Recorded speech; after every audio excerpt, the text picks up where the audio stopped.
11 starts now. We begin tonight on The Edge with Michigan fans across the country and right here in Metro Detroit hailing to the victors tonight. The Wolverines remain undefeated, beating the Alabama Crimson Tide in the Rose Bowl. Now they're headed to the national championship. Fox 2's Dave Kinchin joins us now live from Ann Arbor. Dave, it must have been electric in there earlier tonight. Yeah, here at Scorekeeper's Bar, it really was electric. You can see, of course, they're wrapping up for the night here. They expect this place to be even more crowded during that championship game, national title game a week from tonight. But here's a look at all the action just a few hours earlier. An infectious energy with plenty of huge moments.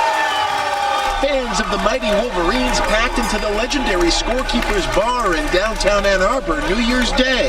Go Blue! Woo! Looking to start 2024 off right with a thrashing of the Crimson Tide and the granddaddy of them all.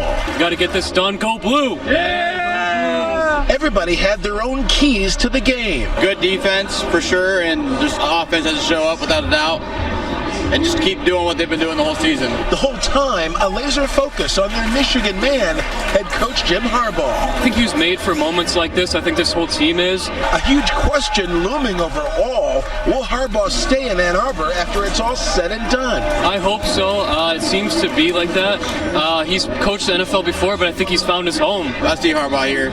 I think next year's going to be just as strong or be right back in the making. And I think, it's just going to be business as usual. I think Jim Harbaugh is an amazing coach, and I honestly appreciate him for all he has done for the community and also for the football team. And thank you so much. Go Blue! Sarange! That means I love you in Korean. Sarange, Jim Harbaugh!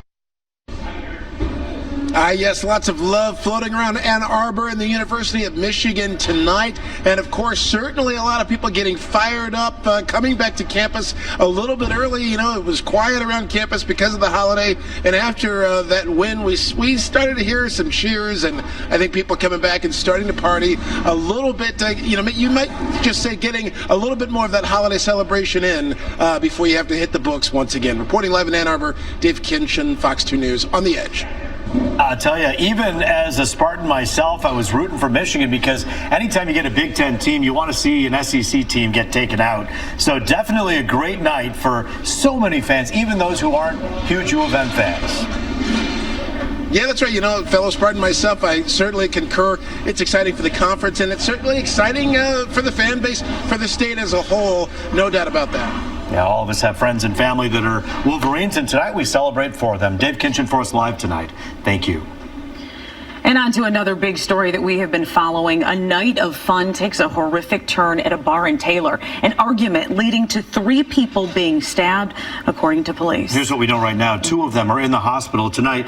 One of them is speaking out from her hospital bed. Fox 2's Dave Spencer joins us live with more. And Dave, she had a lot to tell you. A lot to tell me indeed. And here's the good news in all of this, that all 3 of those victims that you mentioned that were stabbed on New Year's Eve, they're all expected to recover well from their physical wounds. Emotionally, that might take a little bit more time. As for the suspect, he's still on the run tonight. A crowded scene inside Rick's Halftime Bar on New Year's Eve. That's one of the bars I mainly go to if I do go out. Ashley Picard says she was just shooting pool when she noticed her uncle arguing with a stranger. She tried to step in and defuse the situation. And I looked at him and I was like, chill out. You know what I'm saying? Like, it's New Year's Eve, buddy. Like, we're having a good time. Like, just calm down. It's not that big of a deal. And then he just gave me the craziest look. Like, I knew that he was on some other tip. Things escalated from there. Before I knew it, I was on the ground getting stomped by probably. My uncle said he'd seen 3 grown men and 2 women. In the melee, Ashley was stabbed. Witnesses told police it was a switchblade. I haven't even realized I got stabbed. I didn't even know. I was so much adrenaline, She says she was covered in blood. They stabbed me 7 different times. Once, my lung collapsed. Police confirmed there was a lot of blood found at the bar. And then they got me in right next to my spine, my lower back. I have 3 in my back, and then I have 1 in my stomach, and then 2 on my arm. I have 2 marks in my arm. The wounds required 14 staples, and she's not out of the woods just yet. With it being a knife, they say that it's more susceptible for infection. But as a mother of 2 young children, she has plenty of reasons to recover. And here's what we know about the other two victims. Another woman was stabbed in the back. She was taken to a hospital, according to police. The third victim was got a knife wound to the head. He was asked to go to the hospital, but he refused any sort of medical treatment. As I mentioned, they're still looking for this person responsible. Reporting live tonight, Dave Spencer on The Edge. Dave, I'd imagine packed bar, maybe some surveillance video. Do police have any leads at this point? Yeah, police do have a lot to go on. They're still tracking down all of those leads. As you mentioned, it was a packed bar, so there's plenty of witnesses, all of them giving statements. The only thing the victim could tell us that as soon as that kind of person who was responsible came to and realized what he did, he and the party he was with left the bar immediately. And again, police are still trying to track that person down. All right, Dave Spencer for us live tonight. Thank you. Another tragedy, this time in St. Clair County, involving a court officer. Yeah, the officer was shot and killed on the job. Investigators say the officer was serving an eviction at a Clay Township home, but hadn't been heard from in a long time. So officers went into the home and found the officer dead from an apparent gunshot wound. There was a brief standoff with the shooter before that person was taken into custody. The names of the victim and suspect have not been released.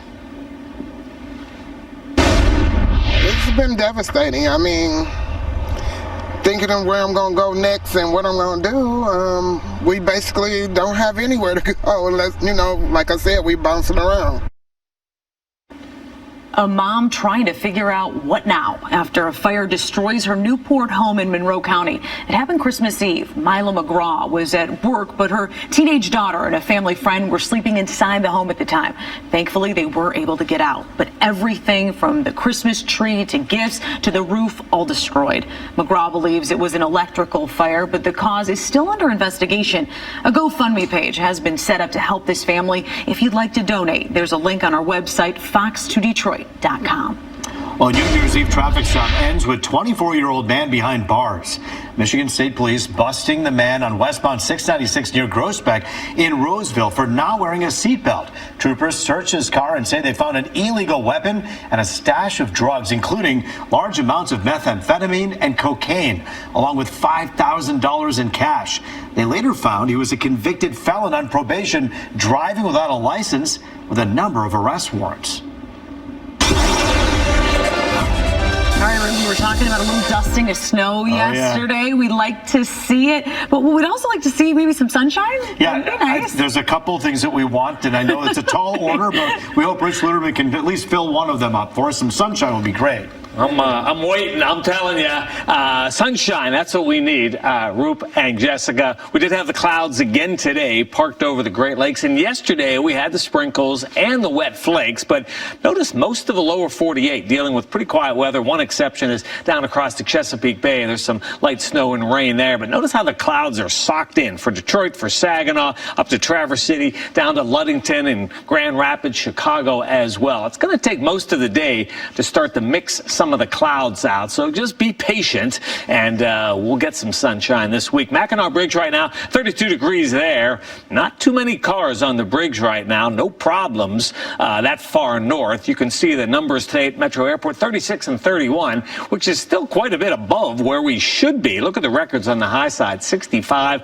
There it is on the cold side, 1968, -7. Right now, a lot of us are near 30 degrees with the clouds, give or take. You'll see up around Port Huron, 30, Jackson 30, Ann Arbor 31. There's Monroe coming in at 32. There is a breeze out there from the west, and that is producing some wind chills into the teens. Look at Lansing, 19 wind chill, 24 Ann Arbor, 24 over at Mount Clemens as well. Cold spot is well off to our north. Look at Thunder Bay, Ontario. That's on the north side of Lake Superior. 11 degrees there. 18 in Marquette. We're at 31, 38 in Cincy. There's Buffalo, New York coming in at 29. So it's a chilly pattern, but for early January, not crazy. Here's our next front dropping into the Great Lakes on Wednesday with some flurries. Now behind this front, it gets even colder, and you'll see that for Thursday. That's going to be the cold day this week. Cool and dry tonight, down to 28 tomorrow.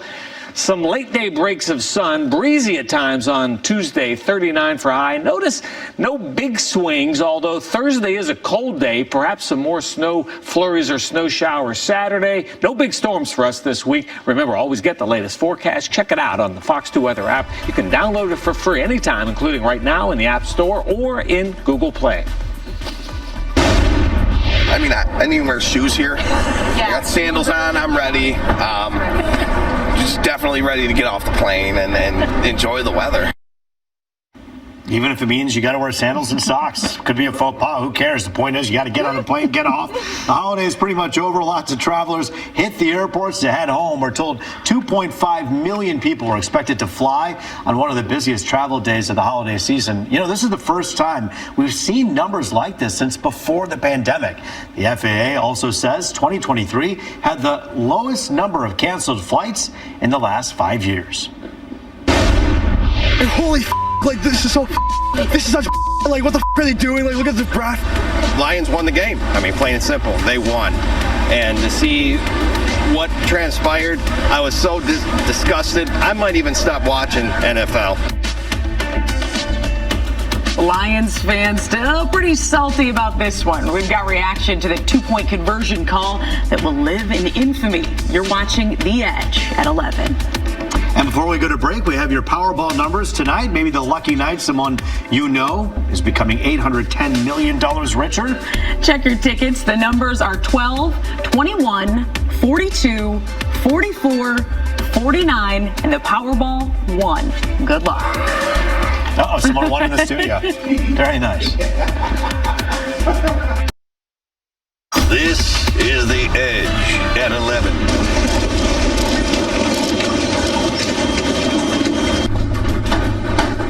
Yeah, not the way you want to start a new year, but that's unfortunately what the folks in Japan were dealing with. The island rocked by a series of major earthquakes, the largest measured at a 7.6. That was the magnitude. At least 6 homes were damaged with people trapped inside, thousands more without power. A number of buildings were wiped out by flames, and a tsunami warning was issued. But the good news here, it has since been lifted. Still, people who live in those coastal areas have been told, hey, you know what, you got to stay away from your home as long as possible. Just a terrible set of events to kick off the new year there. Israel's military has announced its first significant drawdown of its troops since the war with Hamas even started. And also for the first time since October 7th, many Israel residents who live 2.5 miles from Gaza can return home. Thousands of soldiers are being pulled out of the Gaza Strip for the first time, allowing reservists to return home and slowing down its fight in Gaza. These adjustments are meant to ensure planning and preparation for the rest of 2024. The IDF must plan ahead with the understanding that we will be required to more missions and the continuation of the fighting all throughout this year. This change in strategy comes as Israel continues to launch new airstrikes in Gaza, which killed a company commander from Hamas. The U.S. and other countries have called on Israel to de-escalate its aggression. Residents in northern Israel still remain displaced. Oh, baby, 2 Metro Detroit couples welcome more than just the new year. They welcomed a bundle of joy. This is pretty cool. The proud parents welcomed their newborns into the world seconds after the ball drop. Sweet baby boy Kavan was born just 14 seconds after the clock struck midnight, making history as the first Metro Detroit baby to be born in 2024. Baby girl Ariel right behind him, being born just 34 seconds after midnight. Congratulations to the families. And those babies look so good. Perfect. For just coming into the world. Yeah. They look beautiful. I mean, some of us wake up in the morning and wish we could look half as good. 3 hours into our day. Beautiful babies. Congratulations about those families. A new year means a fresh start in a lot of ways, and what was so 2023 may not be so 2024. Yeah, I've seen this. It's a new trend, and many people talking on social media to share their in and out lists. Here's Fox's Jennifer Williams. For 2024, what's out? New Year's resolution. What's in? Making lists of what's in and out this year. In for 2024 is talking to your Uber driver, answering text messages with a phone call, whole milk, back in your lattes. What's in this year is intentionality, really focusing on what you want. What's out, I would say individualism. I'd say Trump's in, Biden's out. I would like to use my bike more. I'd like to be a little bit more in touch with like reality. In for a lot of people is getting back to basics. I would like everything to kind of slow down. Like, I used to read so much and I miss that. What's in is to be more laid back. What's in is definitely eating healthy, being healthier, more exercise. I just hope I can do it. As for what's out, people want to leave negativity and unhealthy habits in 2023. Out is going to be dating apps. They're out. AirPods in public. Talking about Taylor Swift and Travis Kelce. It's out. And working too hard. Sugar, candy. I eat candy every night. I eat a quart of ice cream, so I'm going to stop that. My resolution would be to be non-resolute so that I don't make promises I can't keep. By some estimates, as many as 80% of people fail to keep their New Year's resolutions by February. So maybe keeping a list and checking it twice is the way to go. Jennifer Williams, Fox News. A little disappointment going around among Lions fans roaring into this new year. Yeah, if your resolution was to be more patient, get less angry, it's a hard game to watch to end the year. In case you've been living under a rock the past couple of days, we'll remind you the Lions lost to the Dallas Cowboys 20-19 after that bad call from the refs. And fans, well, they're still fired up about it. I was like, holy like this is so this is such like what the are they doing? Like, look at this breath. Lions won the game. I mean, plain and simple, they won. And to see what transpired, I was so disgusted. I might even stop watching NFL. All right. Despite the loss, many fans say they have faith in head coach Dan Campbell. And if you have faith in Coach Dan, then you got to listen to Coach Dan. And Coach Dan said, how do you not have faith in Coach Dan Campbell? That's all I want to know. He said, forget about it. Move on. You're going to hear about it coming up in sports. All right, I can't take too much time here. Fans, yeah, don't spoil my tease and my moment. All right, fans are still a little testy, as we saw, but Dan Campbell says it is time to move on. You're going to hear from him. Plus, the Wolverines heading to the national championship for the first time in 26 years. We've got the post-game reaction from the Rose Bowl next in sports. Rich. And Jen, between the Saturday night Lions game and this evening's Michigan game, a lot of us are hoarse. You know, we were yelling and screaming. 31 degrees here right now, 30 up in Lansing. Temperatures really won't drop a lot because of the cloud cover that's out there. How about the numbers over the next few days? Near 40 tomorrow, flurries on Wednesday, then a colder day for Thursday. We'll check the numbers starting at 4 a.m.